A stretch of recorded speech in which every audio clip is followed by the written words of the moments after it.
Hey guys, Rebecca here at the workplace. I'm on my lunch break. Gonna quickly try to film the May budget plan video. If you're new to me and my channel, welcome. I'm here on YouTube documenting my journey to reach financial independence and retire early. I am a third shift worker. I work in imaging. I do ultrasound full-time for a living, and I'm trying to reach FIRE on a single income. So if any of that interests you, then feel free to subscribe down below. With that, we will jump into my budget.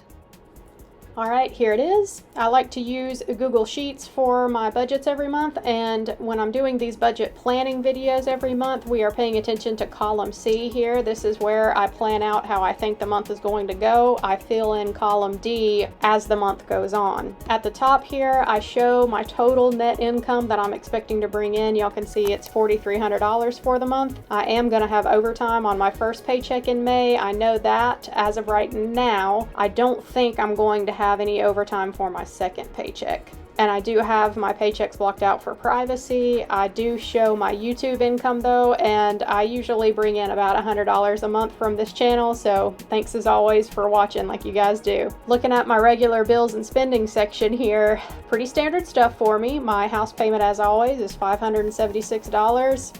I'm in a really low cost of living area in North Carolina. My power bill is, I'm expecting it to be about $120. With it warming up outside, it should start to go down a little bit compared to the winter time. My water bill, I always budget $40 there, usually come in around 35-ish, and my internet should be $160.68. I wish this bill was lower, but I am hoping to switch to Starlink from satellite internet later on this year. After that, gym. I go to Planet Fitness, that is $23.06 every month.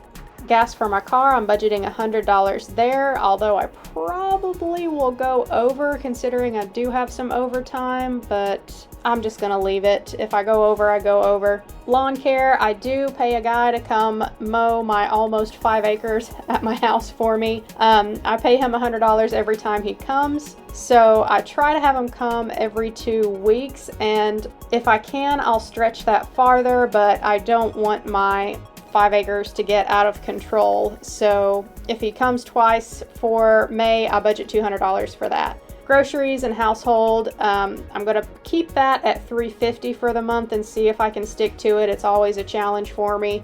This category ends up being a catch-all, and when I work overtime, I do tend to treat myself a little bit too much, but I'm gonna keep it at $350 and see if I can stick to that. The biggest changes you may notice will be in this next section, my debt section. So my student loan payment is pretty standard. It's usually about $475 every month, but y'all will notice this big hefty car payment down here. My car payment minimum every month is about $365, and since I am planning on finishing my 2021 Roth IRA in April, that means I can move on to my next financial goal, which right now for me is going to be trying to get my car paid off as quickly as I possibly can. If you've been following me for a little bit, then you'll remember the video I did recently about having some car trouble, and thankfully it has stopped doing that. Knock on wood. I think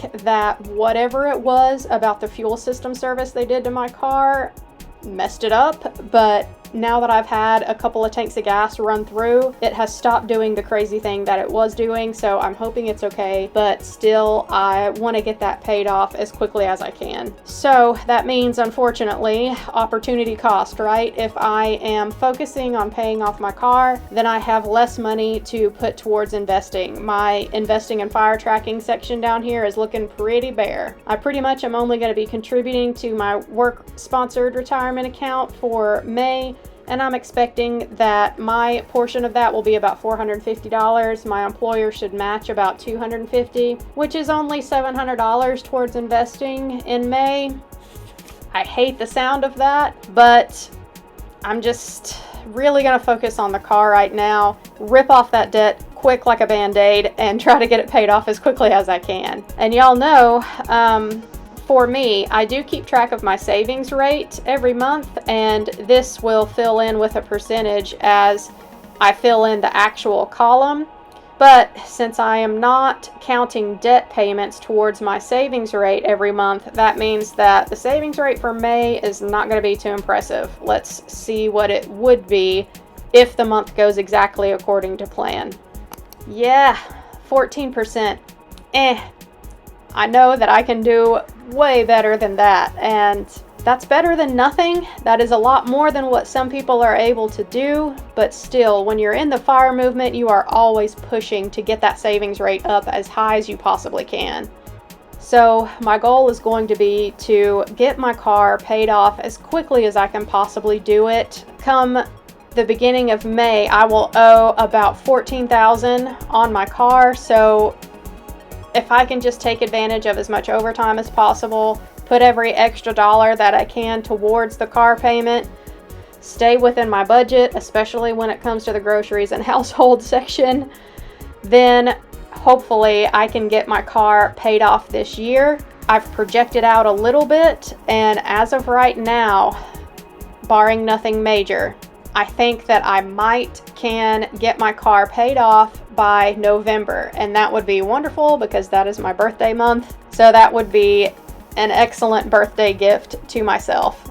Paying it off by November means that I don't have any large unexpected expenses coming up. That also means that I won't be doing any major traveling. But as of right now, the world is still not opened up, so that is something that I really want to do, and if I get the opportunity to do it, I will, even if it does push back the goal of getting the car paid off by November. But y'all, if I can start traveling again, then I'm gonna do it. So November is a dream to get the car paid off by then, but it may not happen if I have any large unexpected expenses come up or if I do some traveling. So stay tuned to see how all of that goes. All right, y'all, I hope that you enjoyed a look at my May budget plan. As always, things are subject to change. I am a true believer that your budgets ought to be flexible, so I do adjust these as the month goes on, but I always do a budget review video at the end of the month as well, so we can see how the month turned out. It's one thing to budget, it's another thing to keep it reconciled. And that's about as quick as I can do these budget videos. So if you are interested in following me on my FIRE journey, then don't forget to subscribe down below. Leave me a like for the transparency. Let me know how May is shaping up for you, and I'll see y'all in my next one. Thanks, guys. Bye.